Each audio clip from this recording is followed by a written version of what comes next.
Bienvenue sur Rêverie Créative, je suis ravie de vous retrouver pour un nouveau projet qui est cette magnifique carte pour une naissance.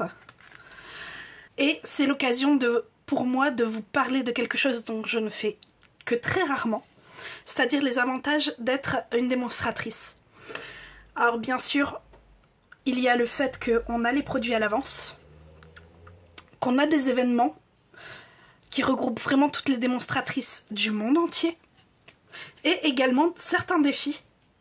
Et en avril dernier, on avait eu un défi à relever au niveau de nos ventes, qui était franchement tout à fait atteignable pour beaucoup d'entre nous. Et si on y arrivait, on avait ce magnifique lot de papier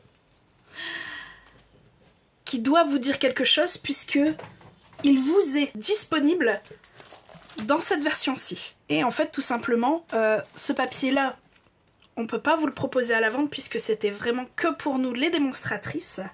Mais je voulais quand même vous en parler avec ce projet puisque on m'a demandé des cartes de naissance. On m'en a demandé deux.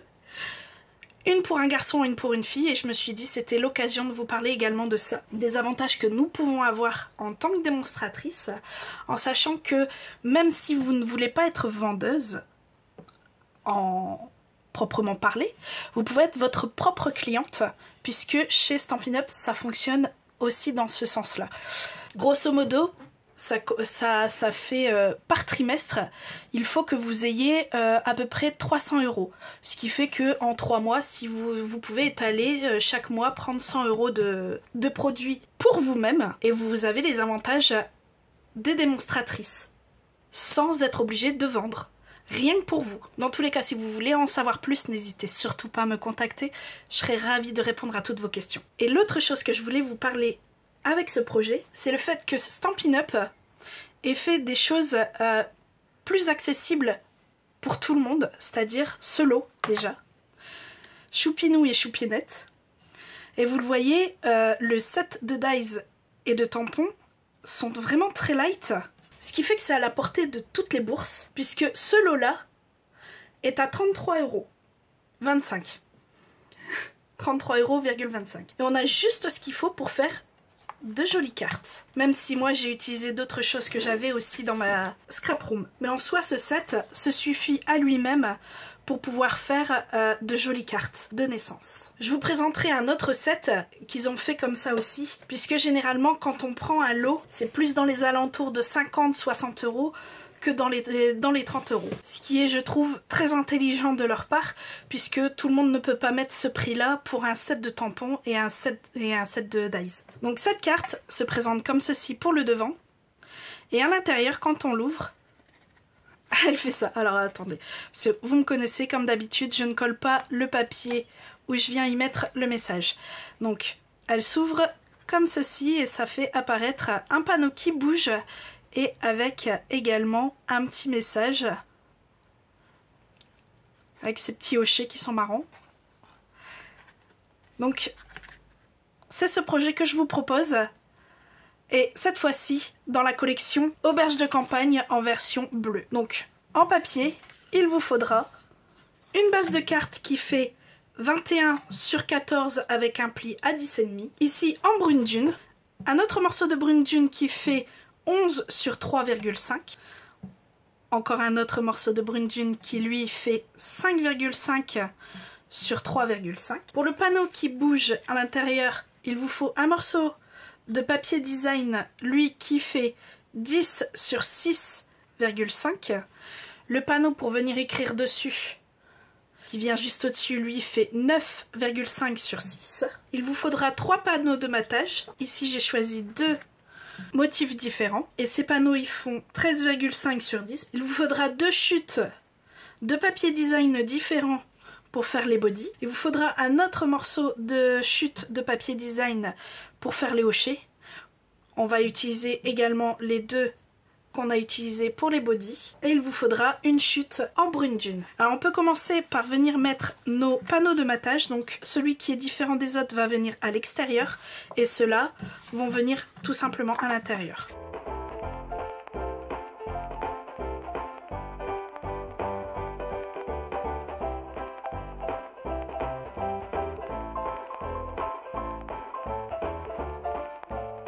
Alors une fois qu'on a fait ça, on va pouvoir mettre sur le côté et prendre le massicot. Et on va reprendre notre morceau qui fait 11 sur 3,5. Dans les 11, on va lui faire 3 plis. 1 à 1,5, 1 à 6,5 et 1 à 9,5. Et en fait, tout simplement, on va venir le plier en Z. Comme ça et comme ça. Et ça doit vous donner ceci. Donc lui, on peut le mettre sur le côté.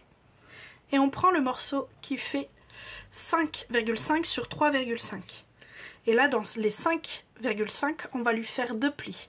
1 à 1,5 et 1 à 4,5. Là, on va pouvoir ranger le massicot. Non, je dis des bêtises. Je dis des bêtises. Là, on met dans les 3,5 avec... Alors, attendez, je ne vais pas vous dire de bêtises. Ouais, c'est ça. Avec les 1,5 vers le haut. Et là, on va le placer à 1,7. Et on va venir avec l'outil de coupe ici. Et on va aller jusqu'à notre ligne ici, donc les 4,5. On le décale d'un centimètre, d'un millimètre, pardon. Donc on le met à 1,8 et on refait la même coupe. Et ici on va pouvoir couper le surplus. Donc là on va venir plier comme ceci. Et les pattes, une comme ceci et une comme ceci. On va venir reprendre notre morceau juste avant. Et là où il y a 1,5 également, comme là vous voyez, c'est ici que cette pièce-là va venir se mettre. Donc on met de la colle d'un côté et la colle de l'autre. Vous voyez? Si je retourne, en fait, c'est symétrique à chaque fois. Et il faut que lui soit comme ça. Et on vient coller, de façon à ce que ici, ça soit vraiment l'un sur l'autre sans que ça bouge. Et quand on ouvre, ça doit vous donner ceci. Alors n'hésitez pas à revenir sur les plis, hein, si vous voyez que ça va pas très bien. On va pouvoir venir reprendre notre base de cartes avec règle et critérium et on va lui prendre le milieu, c'est-à-dire 7. Pareil ici. Ici on a 3,5. Du coup on lui prend son milieu.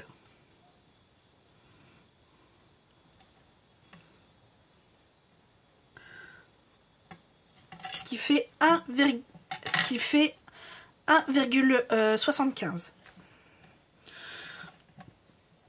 On va venir les aligner comme ceci et on va mettre de la colle ici. Il faut vraiment que la pièce soit comme ça. Et on vient rabattre. Et là vous mettez un poids pour vraiment que ça colle. Une fois que vous êtes sûr que c'est sec, vous pouvez ouvrir. Et là c'est ici qu'on vient mettre de la colle. Et on va refermer de la même manière. On vient mettre un poids pour être sûr que ça colle bien. Et pareil, une fois qu'on est sûr que c'est sec, on peut retirer et ouvrir. On voit déjà que ça fait exactement ce qu'il faut. Donc, chose que j'aurais peut-être dû faire avant, c'est de venir coller nos morceaux ici. Alors celui-ci vient juste ici et l'autre vient juste ici. Voilà, on va pouvoir venir déjà poser notre panneau. Donc ici tout simplement on va mettre de la colle ici. Et on va venir le mettre à l'envers. Donc ici c'est ce côté-là qu'on veut qu'on voit. Et je vais venir l'aligner ici au niveau du papier design de fond. Et on va venir fermer. Et pareil, on met un poids le temps qu'on est sûr que ça sèche. Et pareil, une fois qu'on est sûr que c'est sec, on peut ouvrir et on voit déjà que ça fait exactement ce que l'on veut au niveau de l'ouverture. La structure intérieure est finie, on va pouvoir passer à la décoration. Donc ici on va prendre nos 2 morceaux pour les bodys. On va prendre le tampon affilié et on va prendre du couleur café qui est beaucoup moins dur que le noir. Et on va venir simplement faire notre tamponnage. Ici en fait comme c'est vraiment symétrique, je voulais, vous voyez ici, vous avez les 2 oiseaux et c'est là où je vais me caler pour avoir les manches. Et tout le reste va être symétrique dedans. Et là au niveau du lapin, ben là c'est le lapin que je veux qu'il soit au milieu, même si effectivement on le verra pas énormément. Alors au niveau du tamponnage on n'a pas fini, on va prendre un morceau de chute de brune dune et je vais prendre le tampon bienvenue à votre, je vais le caler correctement de façon à ce que vous le voyez droit ici, et je vais prendre le choupinou que je vais caler juste en dessous. C'est l'avantage de cette plaque, c'est qu'on peut faire des choses comme ceci en plus que ce soit un plan de travail. Et on va venir le mettre sur un bloc et on va venir les tamponner. Et là je vais venir prendre les dies qui vont pour le body, la poche qui va venir, ça c'est sur celui-ci, vous prenez un élément hein, là où vous souhaitez. Il nous faut également le cintre qu'on va venir faire dans le brune dune. Du set de dies Amour sans limite, je vais prendre ce cadre-ci, celui-ci, tout simple, avec celui-ci qu'on va venir sortir également dans le brune dune. Je vais également prendre un morceau comme ceci, que j'aurais mis sur mousse 3D, sur plaque de mousse 3D, pour sortir là une lettre qui sera le E. Et ce E vient de l'alphabet à la mode. Et le dernier élément, ça sera le hochet, que je vais sortir 3 fois dans le brune dune. Et une fois dans ce papier-là, une fois dans ce papier-là, et une fois sur une chute simple de ce papier-là. Donc je sors tout ça. Et on se retrouve tout de suite après.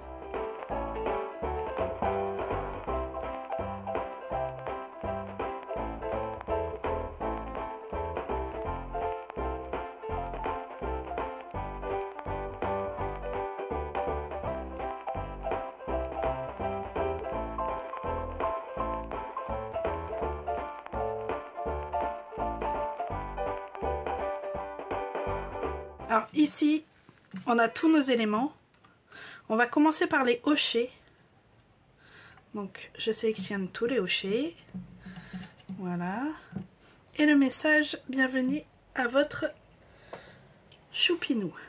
On prend des ciseaux et ceux qui sont colorés et on vient leur retirer le manche. Qu'on va venir en fait coller sur ceux en brune dune.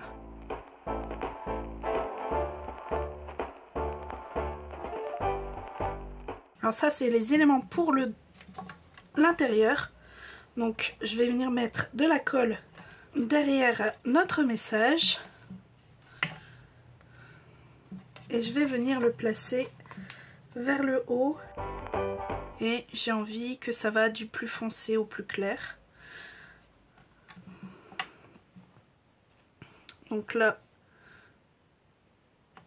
je vais pas me casser la tête, je vais seulement coller le haut du hochet pour pouvoir venir les placer. Et l'intérieur est complètement fini.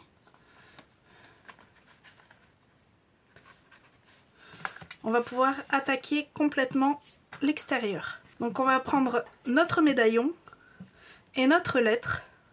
Alors comme c'est en double face, c'est simple à poser et on vient le placer au milieu. Et on va venir l'encoller et le placer sur la carte, à peu près au milieu. Alors ici, comme on a découpé, et en fait tout simplement, il y a une encoche ici Je sais pas si on va peut-être mieux la voir de l'extérieur du dos. Il y a une encoche. On va venir pouvoir passer notre cintre dedans. Hop. Comme ça. Et comme c'est des petits éléments, la colle comme ça va être un peu difficile. Je vais venir simplement mettre du double face où je ne tirerai pas la protection pour les fixer. Et je fais la même chose avec le deuxième. Alors ici, pour que lui ressorte, je vais revenir avec notre couleur café et passer toutes les tranches sur le pad. Et on va venir, une fois que c'est sec, le placer sur celui-ci. Comme il ne faut pas beaucoup de colle, veillez à ce que ce soit bien dégagé. Et une fois que c'est sec, on va pouvoir venir les manipuler. Donc je veux que ce soit celui-ci qui soit au-dessus. Donc, et on va venir entremêler le dessus. Voilà, comme ça. C'est comme ça que j'avais fait. Non, c'était dans l'autre sens. Comme ça.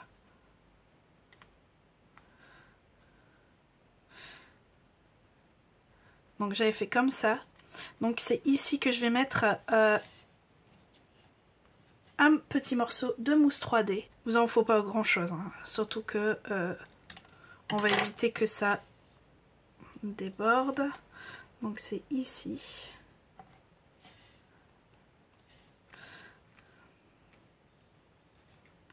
Là, dit-elle. Donc je retire tout de suite la protection. Je reviens emmêler les cintres et je viens poser. Voilà. Bon, même si ça dépasse là, c'est pas grave. Et ici, je vais venir mettre un grand morceau. Ne jamais jeter les bordures des mousses 3D, ça sert toujours. Ici, on va reprendre de la colle. Et là, ça sera au niveau des cintres que je vais en mettre. Pour qu'ils tiennent, je tire la protection et je viens poser